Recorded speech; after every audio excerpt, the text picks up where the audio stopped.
For your patience, we're going to go ahead and get started with the presentation. For those of us who are in the Mid-Atlantic region, I hope that you are enjoying the snow today. And let's go ahead and share the presentation. My name is Amber Cameron, and I'm a college consultant with Potomac Oak Tutoring, and I'm joined today by my wonderful colleague, Miss Krista, as well. So let's see. Are you able to unmute yourself, Krista? Yes, I am. Hi, everyone. Okay, great. I'm glad. Okay, and can everyone see the presentation? Can you give me like a thumbs up, maybe if you can see it, or like raise your hand? Okay, great. Wonderful. All righty, so here we go. All right, so welcome to College Planning and College Admissions 101. This is a community workshop sponsored by Potomac Oak Tutoring. And today we will be sending out a recording. So if you're on the mailing list for this workshop, you'll be receiving a recording afterwards. So feel free to send us questions in the chat. We will be answering all of your questions at the end. That enables us to focus on the presentation, and we'll take all of the questions in the chat. And then if you have questions afterwards, please feel free to unmute yourself and ask the question as well. So in part one, we're going to be covering what admissions officers look for. In part two, because we do have a lot of people who are, pre-college admissions in this workshop, we're going to be covering what parents of 8th to 10th graders should know. And then in part three, what parents of 11th and 12th graders should know. So without further ado, let's get started.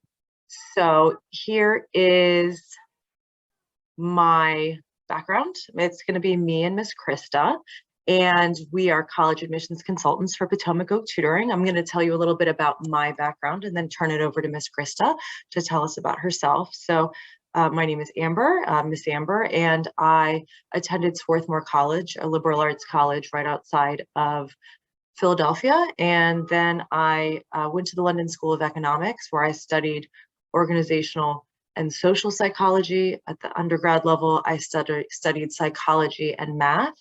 And since going to the London School of Economics, I have helped different groups of people through important career and vocational transitions. So I started out as an executive recruiter in London. I came back home and worked as a vocational counselor.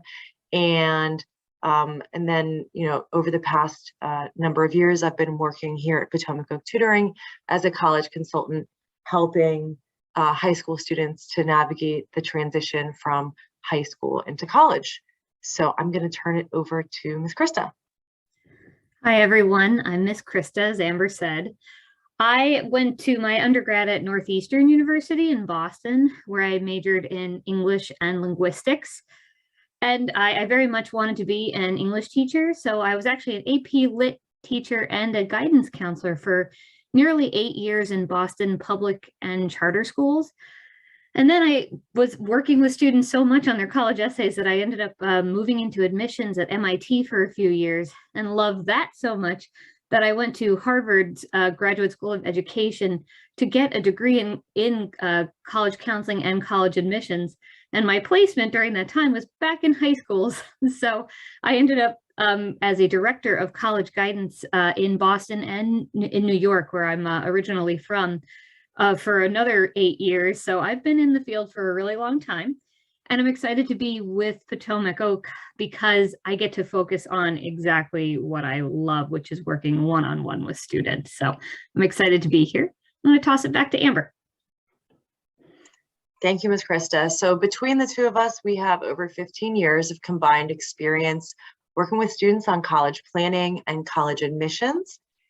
We have a unique insider's knowledge that we've gained over that time and a proven track record of success. Over around 60% of our students who apply to top tier schools like the Ivies and similar schools have gained admission into these programs. So that's something that we're really proud of on behalf of our students. So, okay, so we're going to get into part one of the presentation, which is what are college admissions officers looking for? And there are these gatekeepers that college admissions officers will review as soon as they look at your application, right? So they don't go in and read the entire thing from end to end.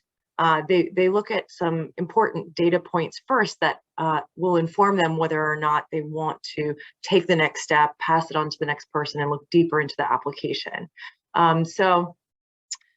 These are initially a high GPA and weighted GPA and test scores. So weighted GPA, for those who don't know, is a GPA score that takes into account the honors and AP classes that you take. And how weighted GPA works varies across the country. So there's not really any one standardized measure, and some high schools don't even have a weighted GPA. So if you're like, I don't know what a weighted GPA is, don't worry. You may not, be something that your high school has, but where you have it, it's a helpful, indicator of the rigor of your classes, as well as your overall academic performance. So that and your test scores are going to help students to avoid the automatic no. So common questions regarding grades and curriculum are, which one matters more? So GPA or weighted GPA? And the answer to that is they both matter, absolutely. All other things, if you have, basically, the weighted GPA provides more information because it tells you whether or not a student is taking, a lot of honors and AP classes. So that matters more. But you can't really have like a high weighted GPA and a low GPA, whereas you can have a high GPA and low weighted GPA. For example, if you got straight A's, but you never took an advanced course, right? You could have a 4.0 GPA, but also a 4.0 weighted GPA, which wouldn't be considered a high GPA in most situations. So another question would be like, what about honors versus AP classes, right? Which one is appropriate for my student or for my course selection? How many APs should I be taking? And there's no blanket answer to that, right? The answer to a lot of the questions that we're going to pose today are it depends, right? Just like each family is different, each student is different, our recommendations for each person will be different given their unique circumstances. You don't want to take 20 AP classes and get D's in all of them. That would not be good. So it really depends upon you. But there are questions that we work on with students and families, and questions that we would urge you to consider as well as you go through high school. And then what current trends are affecting admissions? If we look at, our offices sit in Montgomery County in Maryland. We know that a lot of people on this call are from all over the country, which is fantastic. If we look at Montgomery County on its own, a trend, for example, that we've noticed is that weighted GPAs are going up even more than they have already. We've had some policy changes in the last few years that have resulted in higher weighted GPAs overall. And due to the online schooling that we had due to the pandemic and some other changes, the weighted GPAs have gotten even higher. So like they're no longer taking into account a student's middle school classes in their overall weighted GPA. So, and now they have like honors health and things like that. So it's conceivable and possible for a student to take all weighted classes throughout high school and save like gym, for senior year, so that by the time they're applying to college, they could have a weighted GPA of 5.0, which is, kind of unheard of in previous years, but it's a trend that we're seeing more and more. So no longer is kind of the same weighted GPA going to be sufficient for getting you considered by the top schools, the top tier schools, when the kind of the everyone's boat rises, it gets harder for everyone as well. So another trend would be, how important are APs? APs have become even more important in the absence of SAT subject tests. So those have gone away, and as a result, now APs are even more important. Okay, so common questions regarding admissions tests. Which one should I take, ACT or SAT? And when should I take it? So think about that. Don't get to junior year and think, oh, I'm going to be one and done and I'm not going to do any prep whatsoever. The answer to this, it depends, right? Which one you're likely to do better on and when you should take it. But you should have a testing strategy and an idea of your timeline. Okay, so we've talked about your grades and test scores, right? And after that, let's say, you've got really strong grades and you've got a strong test score. So the next thing that the admissions officers are going to be looking at are, well, what did the student do outside of school? And those are called your extracurriculars, okay? So what are extracurricular activities?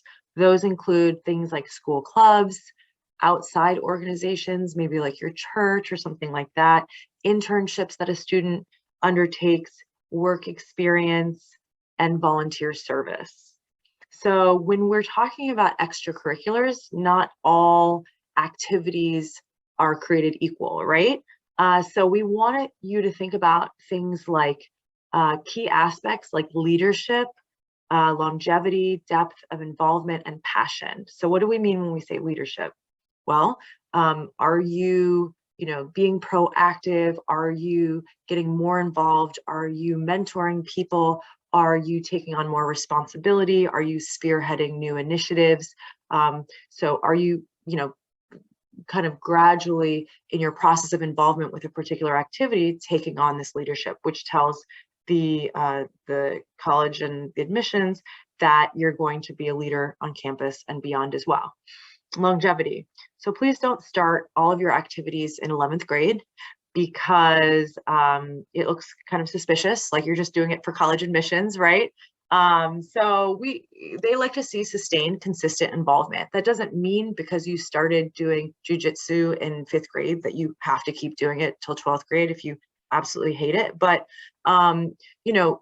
it's important to have several activities that you're going to be involved in throughout high school so that you can get that leadership, right? Because if you join something in 12th grade, you're probably not going to join as the vice president, right? And depth of involvement. So it is kind of similar to longevity, but we're talking about things like, rather than being involved with 20 things and doing them once a year, being involved with fewer things and doing them more frequently. So there is a section in the common application that asks how many weeks a year you're involved in something and how many hours a week, right? So if it's 1 week a year and it's 5 hours, that's not really that impressive, right? We would like for you to have that sustained and consistent involvement that allows you to really get deep into that activity and to make a difference and an impact. And finally, passion. We don't want to do things just to kind of tick the boxes. Oh, I think this will look good, because that will come across in your interviews and in your essays later on. And also for your own benefit, you should ideally be doing things that you enjoy, right? So making sure that you're passionate about the things that you do, because you're going to be more effective and you're going to want to go kind of more, take it to a further level if it's something that you really care about. Okay, and then the biggest question, and one that's really, really hard to address in the second semester of junior year, is, do your extracurricular interests align with the rest of your application narrative?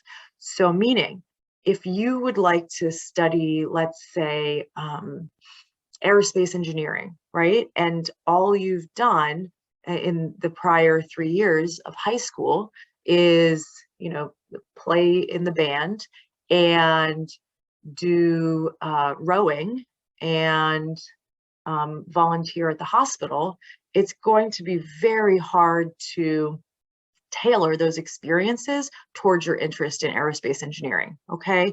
So make sure that if you think that you want to be XYZ, that you're engaging in extracurriculars that will help you to explore that interest, and that makes sense if an admissions officer is opening your application, okay? And that's something that we help students to kind of explore, is like, okay, well, what could be some extracurriculars, right? And what a pre-law or pre-med or pre-history or pre-political science student should be doing, they're all different, right? So that, again, is a question where it depends. Okay. All right, what are some additional factors that are going to come into play in the admissions process? One big one is letters of recommendation. So those are people like your teachers, your guidance counselor, your employers, coaches, alumni of the school in this case. So, you know, you really need to have people who are in your corner who can explain how great you are, who can explain that with stories that kind of illustrate certain traits, right? You want to ask your recommenders early and provide details about why you're asking and, you know, why they've made such an impact on you. All other things being equal, you want to ask junior year teachers in core subjects because they can speak to your more recent development, right? And then be the kind of senior year teachers, you haven't had them for long enough for them to really say, you know, too much of substance about you, right? And the sophomore year teachers are, that's in the past, right? So you want to be very careful when you match letters of recommendation to specific schools. So what we mean when we say that is schools are very specific in terms of, okay, 2 teachers, 3 max, and then, you know, 2 additional recommenders. Some schools don't want any letters of recommendation. So just make sure that you're not sending the wrong number of letters to a specific school, because it doesn't look great if you haven't sent a sufficient number or if you sent too many. And then some miscellaneous factors are things like athletic status. So if you're being recruited to play a Division I sport, that can be one of the biggest difference makers in your application process, right? So we've had students who have had, you know, ACT scores in the mid-20s being recruited for schools like, you know, being recruited by schools like Yale and things like that. So, you know, D1 sports, as most of us know, bring in a great deal of money, a great deal of recognition to the schools. So if you're playing a D1 sport or involved in a Division I sport, that can have a big impact. Musical abilities. We've had students who we worked in the past who have been, you know, internationally renowned composers, yes, in high school, top drummers, percussionists in the country, who again have been admitted to like the top 5 schools in the country. In a similar vein, exceptional talents. We have had students, you know, say you're like a top 20 mathlete in the country. You are a debater who is going to the Tournament of Champions with a gold bid, right? One of the top debaters in the entire country. Then many of those students also end up at these top 5, top 10 schools in the country, right? Interviews. So for interviews, if you're invited to interview, we very, very much would encourage you to take that opportunity, because if you know, the overall, for example, the overall admit rate to MIT is around, you know, in the low teens, right? But for those students who are offered an interview and don't take them up on it, that becomes 1% admit rate. And I really want to know who those people are actually. But yes, do interview, and if you're offered, take that opportunity. Next here is going to be legacy. So legacy is when someone in your family attended a specific institution that you're applying to. So it can make absolutely no difference. The school that Miss Krista worked at, MIT in admissions, they don't care at all. They're very explicit about that, about legacy, whereas University of Pennsylvania, on the other hand, really encourages students who have a good profile, you know, who are competitive for Penn, to apply early decision, and their admit rate has in years past been as high as 40 to 50% for students who have legacy. So it really varies on a school by school basis. And then finally, residency is another point in the admissions process. So residency would be like if you go to university, if you live in California, the University of California schools are going to look at you favorably versus your out-of-state counterparts during the admissions process. So they're going to show you preference. Equally, University of Maryland is going to show preference to their Maryland applicants. It works the other way as well. So Maryland-based students are going to be relatively disadvantaged somewhat if they're applying to like the University of Virginia compared to students who are in Virginia. So I will go on to the next slide here. Thank you for these questions. I see some popping up. So as I mentioned, we're going to address those at the end of the workshop.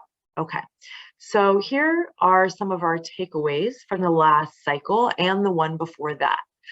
So as we know, this is a particular moment in time and in history, and things are a little bit different in the admissions process. So here are some of the things that we told our seniors at the very beginning of the pandemic. And they turned out to be 100% true. So testing optional isn't a cause for celebration because it meant that we had much larger pools applying to the various schools. So it made the admissions process, and that's because students who would not have considered themselves competitive before, say they had like a very high GPA, but they had, say, you know, an ACT score in the mid-20s or an SAT score in the 1200s, right? And they were looking at the top 20 schools in the country. They probably would have known they weren't going to be, unless there was something special about them, super competitive, right? And they wouldn't have bothered applying. Well, fast forward to the beginning of the pandemic, and all of a sudden it started to seem like a possibility that they could be, you know, that they could be considered for admissions. And so those bigger pools made it harder for everyone. Let's see. So academics and grades became more important as a result of the test optional situation. Extracurriculars became more important. So having kind of that data point removed, everything else had to, it expanded in its relevance to fit that gap. Essays became more important, as did letters of recommendation. Interviews did as well. And we predicted that campus visits would be completely different. And so, of course, they became, you know, virtual and things like that. Let's see, there would be a saturation of certain majors and programs, and that was certainly the case. So majors like public health, biology, things like that became much more, you know, in demand. There were a lot more people applying, so it made those majors harder, right? Demonstrated interest was absolutely key and remains key, and Miss Krista is going to be talking about that shortly. So we recommended to our students that they highly consider applying early decision. Early decision is a binding legal agreement where you identify a school as being your number one choice, and you say to the school, I want, you know, I have done my research, you're a great fit for me, and if you accept me, I promise that I will attend your school. I legally promise that I will attend your school, right? And so that improves a student's chances in the admissions process, right? It doesn't mean if you have no chance at all, you suddenly are going to get in, right? But it certainly, it sends a signal to that school, and they can take great comfort in knowing that if they offer you a spot, you will be there. So, you know, it's a powerful tool, and we recommended that students consider applying early decision, and that they highly consider applying to more colleges than they normally would, because everyone was applying to more schools. Because as we talked about earlier, there were people who were qualified for a wider range of schools than they, you know, ever were able to be before. And then finally, make sure that your safety school, so that's the one that you're definitely going to get into, even if all else fails and things go terribly in the admissions process, that you're going to get into this school and you're going to be able to go to college. So we wanted you to make sure that your safeties are real safeties that won't yield protect. So to give a quick rundown on yield protection, it is the number of students who take colleges up on their offers of admission, right? And so no school has 100% yield, right? Even schools like Stanford and Harvard and Princeton, they don't have 100% yield, right? Meaning that 100% of the students they offer admissions to don't say, yes, I'm going to attend your school. But the idea being, the higher your yield is, right? So the higher the number of students that you offer admissions to who accept, that's a measure of your attractiveness and your kind of cachet, your selectivity. And it's something that goes into a school's rankings. So it's something that they're very cognizant of and always trying to manage. And so schools who look at your profile and go, oh my goodness, like this person has just got, stellar, way better than us grades or averages, way better than us test scores. They're probably not serious about us. They're just using us as a safety. They will just reject you, or they might defer you in order to manage their yield. So they're not offering up these slots that you're then like, you're going to go somewhere else. They're pretty almost completely sure you're going to go somewhere else. So you want to make sure that you're not picking out of state schools, for example, as your safeties, right? Because your in-state school is not going to yield protect you, or at least I haven't heard of that happening. And then another slide here of takeaways from the last couple of cycles. As we discussed, overall, it's been harder for everyone with the increased pools, and Naviance has been less reliable. So Naviance, or Family Connection, or there are some other names for similar types of software as well, is a tool that allows you to see, and we absolutely love this, the average grades and test scores from your particular high school to each educational, higher ed institution. So you get to see, oh, what are the average, grades and test scores of admitted students from my high school to, the University of California at San Diego, right? So it's really, really useful because the stats all over the country are different, right? In each state, even in each county, they can be very different on a school by school basis. So Naviance became less reliable in the sense that because schools were test optional, then we had higher weighted GPAs than we had in the past, because in the absence of that testing data, schools relied more heavily on a student's grades, right? So the average weighted GPA, or GPA, of accepted students increased slightly. So pools were likely to be bigger, pools may be the word of the day, and then expected higher rates of deferrals due to wild yields. So schools had no idea, who was going to come. Lots of students said, I don't want to do virtual schooling. So they deferred for a year, to start the following year. That took away slots from the next year's kids, applicants. And so we did see a lot of deferrals. So here's the most important part. And this is from the Wall Street Journal.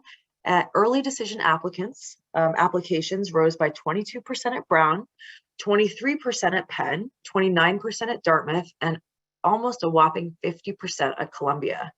At Yale and Harvard, applications under the restrictive early action option jumped by about 38% and 57% respectively.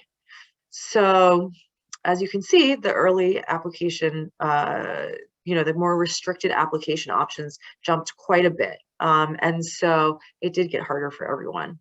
And so our predictions for the following cycle that have, come true are more students will continue to apply to early admissions programs, and that standardized tests will be optional but preferred, which has definitely been the case. So if you look at this stat here, at Penn, in the first cycle of the pandemic, 75% of students admitted in the early round submitted standardized test scores, whereas only 25% did not. Okay, so they're showing a clear preference here for test scores. They're not saying if you don't submit a test score, we're not going to consider you, which was the case in years past for, years and years and years and a long time. But 75% versus 25% is significant. Okay, another stat here from Georgetown. Of the early action pool, only a little bit over 7% of applicants who did not submit standardized test scores were admitted. And Georgetown's usual, normal admit rate from the early action pool and overall. I mean, the admit rates of both pools, early action and regular decision, are very similar. So it's usually higher than 7%. So again, if you don't submit a standardized test score, you're in the running, but you're disadvantaged versus someone who has a strong score and is submitting it. Okay, I'm going to turn it over to Ms. Krista. All right, so we're going to talk a little bit about demonstrated interest, with which Ms. Amber did mention before. So just like the title would suggest, this is you demonstrating interest in your college.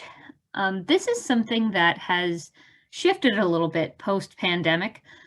And I actually think the pandemic was a bit of a silver lining for this particular area because, for example, a couple of years ago, if you wanted to look into Stanford and you were on the East Coast, there's a good chance that you really wouldn't be able to do much more than do a virtual tour via their website. Now, there's so many different options to engage with colleges, and engaging with colleges so that they can put your name with an application or your face with your name in your application is so critical these days. So one of the first big things that we recommend is attending the virtual tours, info sessions, and webinars. More often than not, with the virtual info sessions and webinars, it's very often held on Zoom, and they will ask students to be on camera. That's a golden opportunity.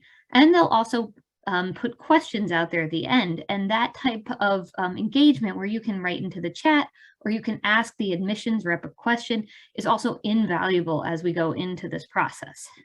There's also a variety of other ways that you can engage with them in addition to the info session.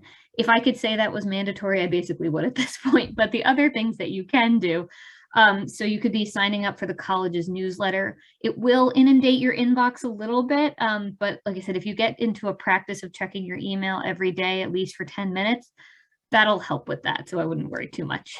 You definitely want to open your emails sent from colleges just because they have lots of opportunities in them. They could have scholarships you might not know about, incentives for early applications, things like that.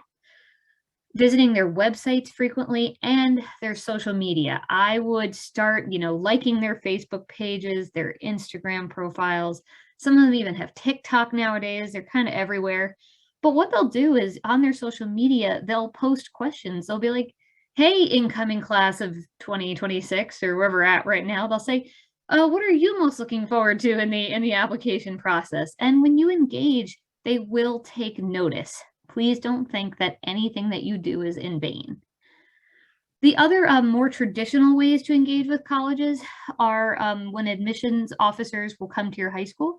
Some high schools do this, some don't, so don't panic if yours is a high school that does not do this. You can attend regional college fairs. So there's generally 3 types of regional fairs. There's something called NACAC, the National Association of College Admissions Counseling. They hold big fairs in all the big cities. DC is one of them.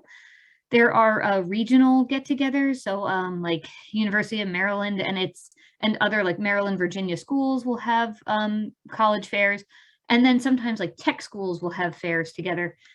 They offer these now in person and online. I'm actually seeing a lot of both. And again, this is an opportunity for you to like literally walk up and meet this person. And more often than not, the rep who's at the fair is the regional representative for your area. So it's probably someone who is going to be looking at your application at some point or another. Another thing you can do is actually visit the campus, right? If it's safe and close and something that's doable. Sometimes like over the summer or early fall, parents and families will go on vacations together. That's completely fine. You can make it a college vacation if you want. And then other pieces are engaging with alumni through student interviews. If that's offered, we'll get into that as the process continues. But I'm going to put this as sort of the big one. No matter what you do, you should be engaging with sincere questions. So before you interact with a college, you want to do a little bit of research, right? We don't want to roll up to MIT and be like, do you have a math major? Right? They're going to know that you haven't looked at them at all. What a more appropriate question is you could say, well, I'm interested in music and biology. those are really disparate majors. Would you recommend I apply as a double major? Do you think I should apply undeclared? Those are the kinds of questions that say that you've looked through the website and you have further questions based on what you've read. And my personal favorite, follow-up emails. You attend an info session, you attend a tour. You want to send either the rep who ran it or the general admissions email, a thank you email, and potentially even ask a follow-up question. And remember, this is where, as an English teacher, I'm going to say good grammar is everything. It's a little bit like a handshake. So you want to make sure you say, good morning or hello, so-and-so. Thank you so much for the information. I have a follow-up question. That kind of work actually means a ton to admissions reps because it helps them re-engage, right? They're going through thousands of applications. It's so important for you to be like, hi, remember me, and thank you again. And the last piece is we're asking you to demonstrate your interest in colleges because, and we'll talk more about what supplemental essay are in a little bit. But when you go to write a supplemental essay, which is like, why NYU? You're going to have some very specific information that you can provide in that supplement because you've attended so much before.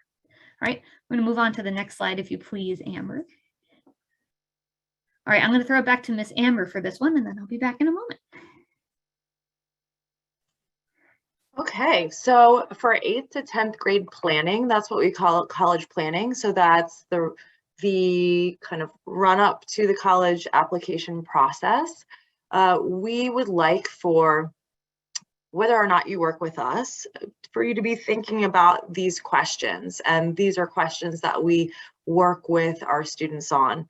And making sure kind of they're thinking through them, and because they're all things that matter. We don't want you to get to 11th grade and go, oh, I wish I had known, right? So this helps you to kind of be aware and cognizant of the story that you're telling in the years running up to, actually applying in the fall of your senior year. So which high school is your student attending and why, right? We know there's all sorts of magnet schools and things like that. So which one are they attending? Why are they attending? Public, private, etc. What are their potential academic majors and why? Are they being strategic in picking these goals?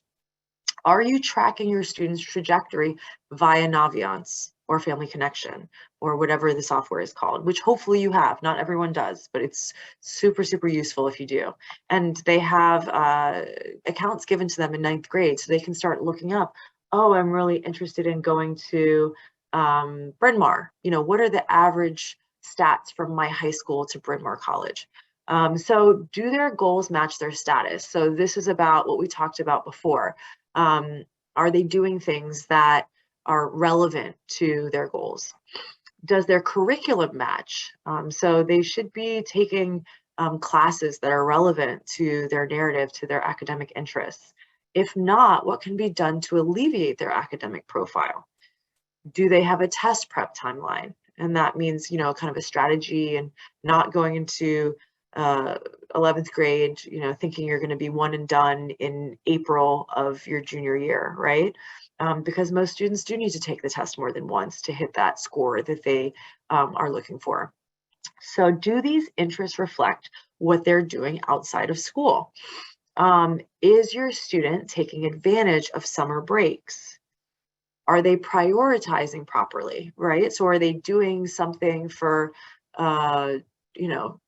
30 to 40 hours a week that has absolutely nothing to do with the fact that they want to be a vet someday, right? That's probably not the right prioritization for most students. And then finally, what are their entrees versus desserts? So when we say that, entrees mean what are their activities that they're doing that are core parts of their profile that are typically going to be relevant to their interest, their main interest, or maybe they have multiple academic interests. And what are their desserts? What are the things that they do to relax, to have fun, that make them well-rounded? Okay. I'm going to turn it back over to Miss Krista. Thank you, Miss Amber. All right, so we're going to talk over timeline. This is the timeline going into senior year, to be very clear. So just keep that in mind for everybody listening. So the reason why we're starting this off in October is because we're talking in terms of academic timeline or academic school year timeline. So we'll begin this process in October through December. Why do we want to start it early? Less stress, basically. Senior year is hard enough, and we want to make sure that we're getting all of our applications in early enough so that by the time the application cycle tends to end, which is really January 1st, sometimes February, you should have this in the clear by then. So first we'll talk about the November deadlines, which are our early actions and early decisions. As Miss Amber touched on before, early decision is binding. You are telling the college, I love you. I am definitely going to come if you accept me. The reason why this is incredibly powerful in this, right? As Miss Amber was talking about before, there's a really big flood in the application pool now. So when that happened, colleges are like, oh no, I have no idea. Am I going to get this student? You know, if you're at Harvard or is MIT getting the student, which is a fun little rivalry up there. So telling them that you're going to come is powerful, and it's also a major piece of demonstrated interest. Generally, this will happen on a November 1st to November 15th deadline. And the reason why is because those colleges will then tell you those decisions generally before winter break. And strategically, that allows you to either apply ED2, which I'm not going to get into right now, but there's another round of early decision for some other schools, and regular decision. Early action also follows the same timeline as early decision, but it is not binding. So generally, you'll see this for like state institutions and some private institutions that are not quite as competitive, but still competitive.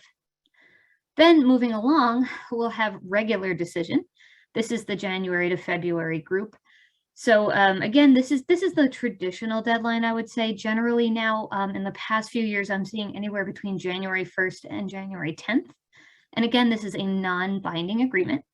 And then finally, we've got rolling admissions. I'm putting this last, but I'm going to say that rolling can generally extend until July at some schools. But rolling is actually a really powerful tool as well, because rolling is first come, first served, which means if you apply to a rolling school in November, there's a very good chance you will hear before the winter holidays. So rolling can be used advantageously early, but it also can be something where you'll apply in January and February. But again, as first come, first serve, we don't know if those spots will dwindle as time passes. Miss Amber, would you mind moving us on to the next slide? Okay, so since I've given you a sense now of the senior year timeline, let's talk a little bit about 11th and 12th grade, the consulting process there. So when we begin, the first thing we want to think about is of what your college list looks like. We want to decide, is it balanced? So you know those phrases, safety, target, reach. Do you have enough of each of those on your list? As Miss Amber talked about before, are your safeties safeties? We do want to make sure that schools aren't going to yield protect. Also, we want to make sure that your safety is still a good fit. A safety should not be a school that you don't want to go to, right? So making sure we choose wise safeties. Another piece is, and I hear this a lot in the process, students are so worried about fitting a college, but the question is, does the college fit you? Are you gregarious? Do you like to meet people? Do you want to be close with your professors? These are all questions that you want to think about. At larger state institutions, you might not have that rapport with other professors and other factors you would get at a smaller school. So we are going to assess fit for you academically and socially. We're going to talk about strategy in terms of that list. Just as I was saying before, what schools are we applying to early, binding, and not binding? Where are we applying to regular decision? And then, how are you going to visit these schools? Are they far away? Are we going to do virtual tours? Are they something close by? Is your high school holding a fair or attending a fair? Questions like that. And then we have sort of the people part of this application, right? We have the idea of leveraging contacts. So this could be a variety of things, right? You might know alumni who've attended a school. You might have some family friends. These are all people who can help you sort of just a little bit of back and forth in the process. Maybe they have some valuable insight on a college. Maybe when you've gone to a fair, you've gotten to know a rep pretty well. That's your go-to person when you have questions about the school. That's leveraging that kind of contact. Will you interview? As Ms. Amber said before, some schools require interviews, some schools it's optional. Those are things that we'll consider together. And then who are your advocates, right? Obviously, we're going to be an advocate for you, but you've got teachers and family and friends. Don't forget to use your support network. As a counselor, which that is my background, I can tell you that this, at some point in the process, you're going to experience stress and anxiety. So having a support network is really, really critical as we go forward. And then sort of finally, I want to talk about the writing piece. The personal statement and supplemental essays are huge parts of this. So we want to make sure that we're brainstorming a narrative, a personal statement that is really putting your best self out there, your identity, your values, because that at the end of the day is who the colleges are taking in, you as an individual, and they want to see how you're going to fit into their class. And then the supplementals, how are we preparing for them? Are you attending those tours? Are we, we have to brainstorm and make sure that, you're not stressing out by writing so many supplementals when some material can be recycled. Miss Amber, would you mind moving us on to the next slide?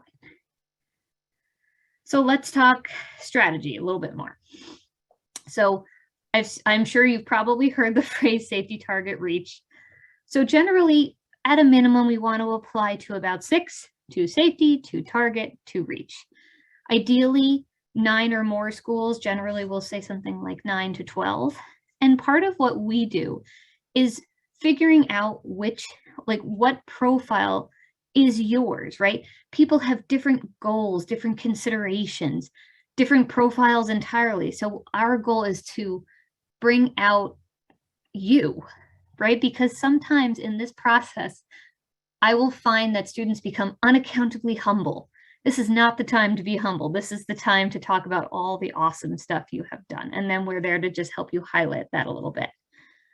Being honest with yourself is also incredibly important in this process, because, if you're someone who, I'll put it this way, we want to think about your values and what is important to you as you go into college, and that's going to inform the strategies we use to help you get into college. We also want to research programs and specialties and making the most out of campus visits. That way, you're not blindsided when you apply to a program and then it's asking you several more specific questions. Are you pre-vet? Are you vet tech? Are you animal science? We're going to work on looking up all of that before you go into this process. And then you'll feel much, much more prepared. And speaking of which, being prepared, we're going to start early and we're going to stay organized, because again, you don't want to go into your senior year feeling like you don't have a good handle on the process. Ms. Amber, thank you. So just for talking about researching specific programs at colleges, I'm going to toss this one over to Ms. Amber for a moment. Thank you so much, Ms. Krista. So when it comes to researching specific programs, Naviance is a very, very useful tool, and we really like it, in case I haven't gotten that across already, but it doesn't tell the whole story, right? So one thing that it doesn't do is it doesn't disaggregate by major, right? So we don't know what the average weighted GPA and ACT score is for a student applying to a business major at the University of Maryland versus an engineering major versus a psychology major versus a linguistics major. So those could be very different depending upon the competitiveness of the programs, the number of people who are applying. There's other factors engaging the categorization of the school, which include the school itself. So colleges and universities are broken up into smaller schools within the school. The department that we're talking about, the specific major within the department, and honors colleges as well. So let's take a look at CMU as one example. And CMU is Carnegie Mellon University. And so from one of our local high schools, Wooten High School, there is an average of a 4.56 weighted GPA and a 34 on the ACT with a 20% admit rate overall from the high school to Carnegie Mellon University. So if we look at the data from Carnegie Mellon, and they very, very helpfully provide this information on their website. Not every school does. In fact, most schools do not. But they provide the admit information. This is nationally from into each specific school, right? So there's 7 schools within Carnegie Mellon, and you can see the acceptance rate into each school. So let's take a look at the highest and the lowest. We've got DC Dietrich College, which includes the arts and sciences, and so a lot of those majors. And so the acceptance rate into Dietrich College is 22%, right? You can see the overall applicants, the number who enrolled. And if we go with the lowest one here, we can see 7%. And so what is Carnegie Mellon known for? It is computer science, right? So they're one of the top programs in the country for computer science, one of the top schools, and this is the School of Computer Science. So you can see that this school has much lower, it's a third, right, of Dietrich's admission rate, and that's of 7%. So looking at this information and then looking at this, we can't assume that. In fact, I think we can assume that the admit data for admitted students into the School of Computer Science is not going to be this information. It's going to be higher, right? And the admit rate is not going to be 20% into the School of Computer Science. So this is one example of how when you're researching schools, it's important to be nuanced, okay, in terms of the way that you evaluate it. Because if you're applying to the most competitive programs within a school, this admit rate is not going to be super reliable for you. So we help students to nuance their college lists with this kind of information. So you're not thinking, oh, well, I've got this data. In fact, I've got much higher than this. Let's say I've got a 4.7 and I've got a 35. It must be a target school for me to get into the School of Computer Science. It is not going to be a target school for you. So things like that are important to consider and things that we work on with our students. All right. Okay. Ms. Krista. So let's talk about, I think I'd say everything is my favorite thing. It really is. But essays. Okay. So there are a few you're going to have to write. Obviously, as I said before, the personal statement is the big one. That's where you're telling the college who you are. And then there are supplemental essays as well. So I can't stress this enough. Being personable, passionate, purposeful.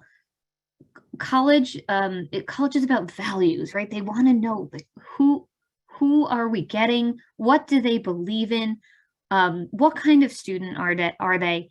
So this is where we're going to help you really, like I said, put your identity out there, because that's what's going to be important to the college at the end of the day. Most schools require about 1 to 4 essays. I've seen schools that have like 9. Sometimes they're short, sometimes they're long, but it really can be surprising how many supplementals are in a college, and sometimes they bury them in the Common App in places you wouldn't expect. So part of that is just being aware ahead of time. So, to give you an example, right? So a lot of the colleges, a lot of the essays are similar in nature. So there'll be a, how have you participated in your community? Why did you pick this major, right? Questions like that. They're not something that you have to rewrite for every single college. What we can do is we can have our core essays, about 5 of them, and then what we can do is tweak them for each college. So we don't need you, rewriting every single time. This is really going to alleviate some stress for you. You'll be like, oh, okay, I've seen this question, I've answered it before. Now let's just tweak it for this specific college. So part of why we do that is it's because it's going to help you budget your time. Okay, yeah, sorry, Ms. Amber, you can actually move on to the next one. That's perfect. Supplementals, so this is an extension of what I was talking about with the personal statement. So then there's, we have individual prompts that can vary. Why NYU? Why MIT? So that has to be ultra specific. Another example would be, okay, so you've chosen this major. How will studying it at this college be helpful for you? So that's where we have to add some particular tweaks. The application, rationale, diversity, major, interests, influences, extracurriculars. important events and ethical dilemmas are essay subjects that we've seen in the past. So here's an example from Cornell. Students in arts and sciences embrace the opportunity to delve into multifaceted academic interests, embodied in 21st century terms, as were Cornell's "Any Person, Any Study" founding vision. Tell us about the areas of studies you are excited to explore and specifically why you wish to pursue them in our college, right? So that core essay, what major do you want to explore? But then the part where we have to tweak, which is specifically, why are we doing this at Cornell? Questions can also be random. UVA, what is your favorite word and why? I actually would have killed for this on my college applications. We didn't get this like 20 years ago. I can't believe I'm saying that. And then another one like U Chicago, where is Waldo? Something really to think about. Miss Amber, you can move on to the next slide. And I'm going to toss this one back to you. Thank you so much. So here are our services. And prior to junior year, we work with students. So starting in 8th grade is when we start college planning with our students. Long-term college planning runs from 8th grade to 10th grade, and then college admissions starts in the 2nd semester of a student's 11th grade or junior year and goes through, their senior year as well.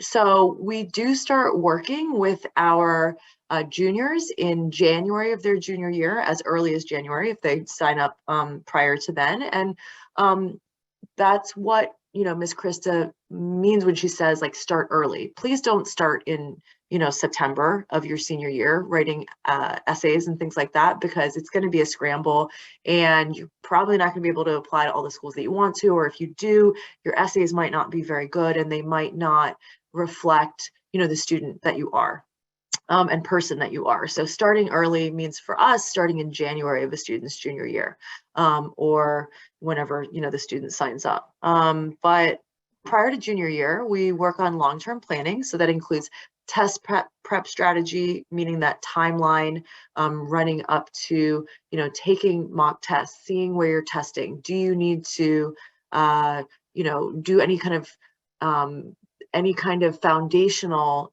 prep before you go up to taking the SAT or the ACT? High school coursework, so making sure that your curriculum is aligned with what your interests are. Your extracurriculars, inside of school, outside of school, what clubs are you in? What are you doing outside of school? Your summer planning, so ensuring that you're taking advantage of those summers, pre-college programs, internships, etc. Even if you don't work with us, we recommend long-term college planning. So again, so that you don't get to the college admissions process and go, oh no, I haven't done anything to do with, what I want to major in, and I'm not prepared, for college admissions. And I didn't know that with, a 2.0 GPA and a, 900 on my SAT that I wouldn't be able to go to Harvard. Like, who knew? Right? We don't want you to be in that situation. So do the long-term college planning. And then during junior year, once data exists, so meaning we're obviously going to have your GPA, weighted GPA, but also your test scores, compiling an ambitious yet balanced college list. This one is in bold and underlined to emphasize its importance. So meaning, do be realistic. Like I said, the hypothetical student I just talked about, the top 20 schools in the country are not going to be realistic for them unless there's something, they're just, the best football player that ever existed. So you want to be realistic, right? Make sure that you have true safeties on your list. Make sure that you're looking at Naviance and you're ensuring that, your grades and test scores are like, in very closely aligned with the schools that you believe to be target schools for yourself, and that they have high admit rates, solid, healthy admit rates from your school. Considering, do pay attention to the data. I think that's the being realistic, right? Considering the most strategic application approach, including early action and early decision choices and your choice of major. planning thought out campus visits and additional follow-ups, which Ms. Krista really helpfully illustrated, the importance of and how you can go about doing. Constructing a focused but holistic resume, and then writing, and more writing. That is the bulk of it all, right? Everything else is important too, but we're going to be writing a lot with your, your personal statement and your supplemental essays. So brainstorming and outlining, editing and re-editing, and converting and modifying, so we don't have to reinvent the wheel each time we approach a new supplement. Managing all applications and their due dates, and conducting final reviews of your application to each school. Preparing for interviews, so we do mock interviews with students to go over interview questions and to give you feedback on your interview, and then dealing with deferrals and wait lists, and providing post-admissions decision making. So you've got a couple of really great options. What do we think are the pros and cons of those options? You were deferred from the school of your dreams, or a school that you're really excited about. So how should you follow up, right?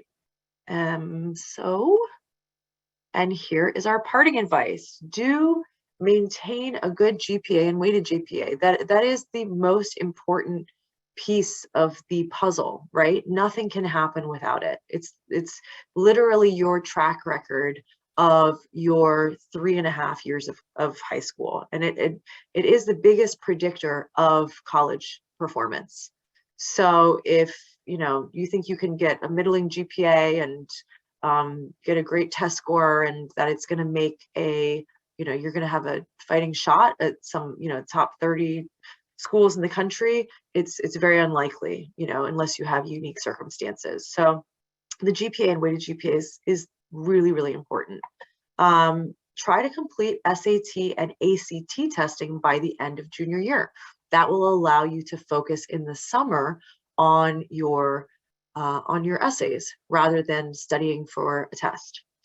And that's what we do with our students. We work on all of their essays for, early action, early decision, and ideally, the regular decision essays during the summer when the students have time, and then leaving the fall for the student to focus on, doing well in school, because that senior year first semester is a tough one.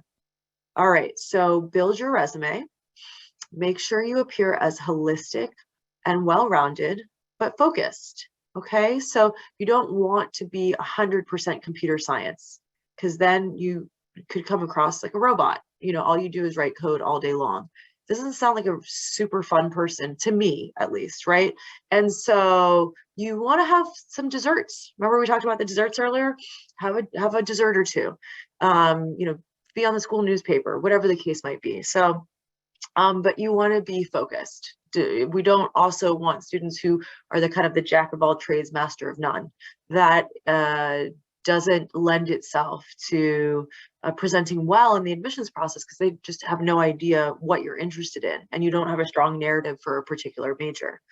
So go out, get life experience, challenge yourself, do something new and different, like an internship, enroll in a summer pre-college program, study abroad. These will be things that will stretch you and that will enable you to also have some great stories when it comes to the college, admissions essays. And we cannot emphasize this enough. Start the college planning and college application process early on. We don't want you to be caught unawares when it comes to your junior year and you haven't been paying attention to the activities that you've been engaged in, right?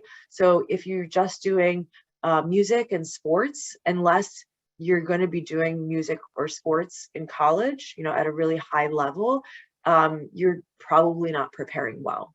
And the college application process early on. So for us, college application process early on, that means starting in January of a student's junior year. There are things that we can get started with.